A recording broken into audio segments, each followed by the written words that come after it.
Shalom, sedikit waktu untuk minta kepada para netizen tentang berita-berita terbaru di Indonesia, saudara-saudara, tentang Saifuddin Ibrahim yang selalu dikatakan sebagai penista agama. Saya memang Tuhan bawa ke Amerika ini supaya tidak berhenti penginjilan saya. Ini ada video yang sudah beredar di kalangan mana? 6.666 ayat itu ada 300 ayat yang saya minta kepada Menteri Agama Indonesia agar dihapuskan karena ayat-ayat itu amat menghina kemanusiaan dan membuat otak kita terkunci, hati kita tertutup, telinga kita jadi budak, kita hanya lurus ngikutin buatan Bang Mamat itu. Inilah yang saya maksud dengan 300 itu. Salam 300. Pakai saja salam 300 sebelum itu berita yang dipakai oleh Majelis Ulama Indonesia untuk melaporkan saya, untuk membawa saya, dan katanya saya menista. Bagaimana dengan orang-orang ustadz-ustadz, bahkan marbot masjid yang ada di Riau, dia mencabuli 15 anak gadis di bawah umur. Apakah itu termasuk penistaan agama juga enggak? Itu sangat menghina sekali loh, saudara-saudara. MUI urus itu saja, enggak usah urus saya. Nah, apa kata dia? Bahwa saya ini terduga oleh MUI dan sudah dilaporkan. Ketua Umum Gerakan Nasional Pengawal Fatwa Ulama akhirnya melaporkan Saifuddin Ibrahim ke Barreskrim Polri. Pelaporan ini adalah buntut pernyataan Saifuddin Ibrahim dalam sebuah video yang meminta Menteri Agama Yakut Khalil Qomas agar 300 ayat di Al-Quran dihapus. Pelaporan ini merupakan langkah konstitusional terhadap penodaan agama yang dilakukan Saifuddin. Ya, kami telah membuat laporan tentang penistaan dan penodaan agama yang dilakukan oleh Saifuddin Ibrahim, yang mana bukan sekali ini dia melakukan penistaan agama, tapi sudah berkali-kali terhadap agama Islam.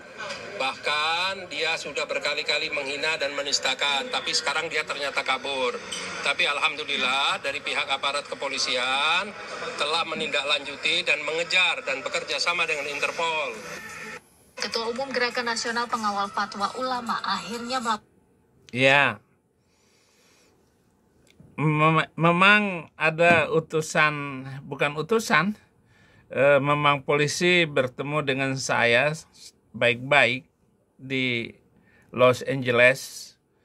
Bahkan akrab sekali pertemuan saya dengan utusan ini karena polisi Indonesia menyebar 3 tim, 1 tim di New York, 1 tim di Washington, dan 1 tim yang datang ke California dan bertemu dengan saya. Bahkan baik sekali itu utusan berbicara 3 hari, bahkan 3 hari 3 malam bertemu, diajak makan, jalan, dan agar bagaimana saya kembali ke Indonesia. Kalau hanya berbicara urusan saya sangat kooperatif. Saya sangat menjunjung tinggi nilai-nilai kemanusiaan. Tetapi kenapa hanya diterapkan kepada saya, yang lain tidak, yang sama-sama melakukan hal yang sama dan dijatuhkan hukuman yang berbeda?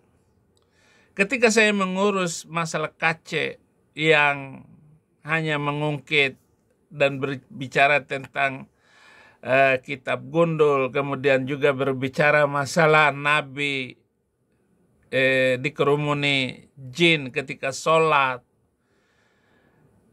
bayangkan hukumannya tuntutan 10 tahun dihukum 10 tahun. Ini hukum apa, Pak MUI? Itu sebabnya saya nggak mau balik. Kalau pelaksanaan hukumnya seperti itu, KC dijatuhi hukum 10 tahun. Dan pada waktu yang sama, Yahya Waloni itu ditangkap juga. Tetapi ketuk palu langsung bebas. Hanya 5 bulan. Lepas dia. Dengan maksud bahwa penangkapan Yahya Waloni untuk imbang menangkap KC. Jangan sampai hanya orang Kristen yang ditangkap. Orang Islam juga ditangkap dong. Nah, inilah etika hukum, moral hukum di Indonesia yang tidak bisa dipegang. Dan untungnya yang luar biasa, yang saya lihat skenario Tuhan ini, saya dibawa ke Amerika.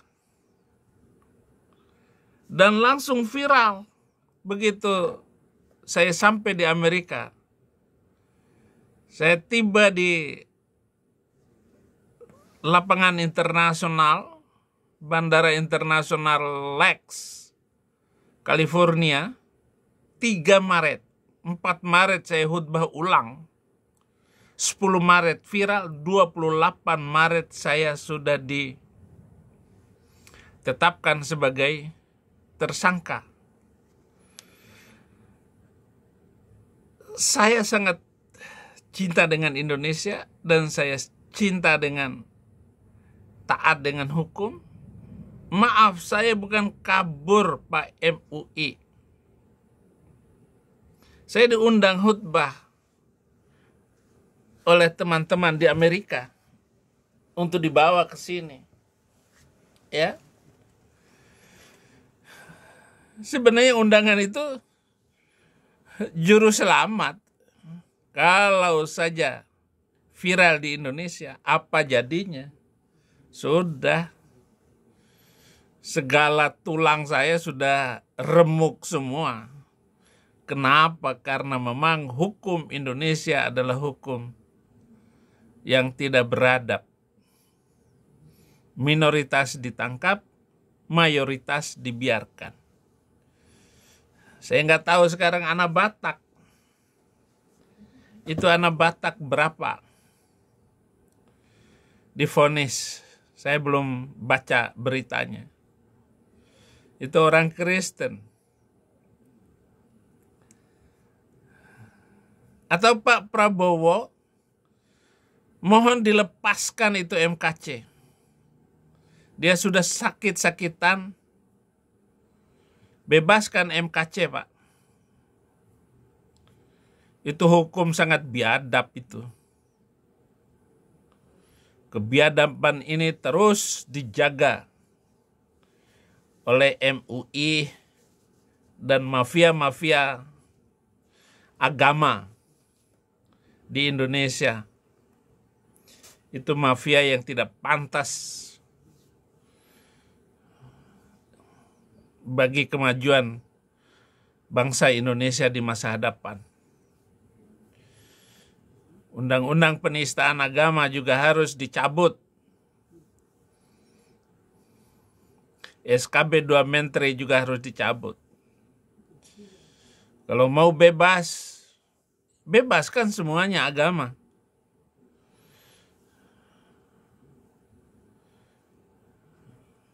Saya percaya bahwa Indonesia sudah bosan dengan agama itu.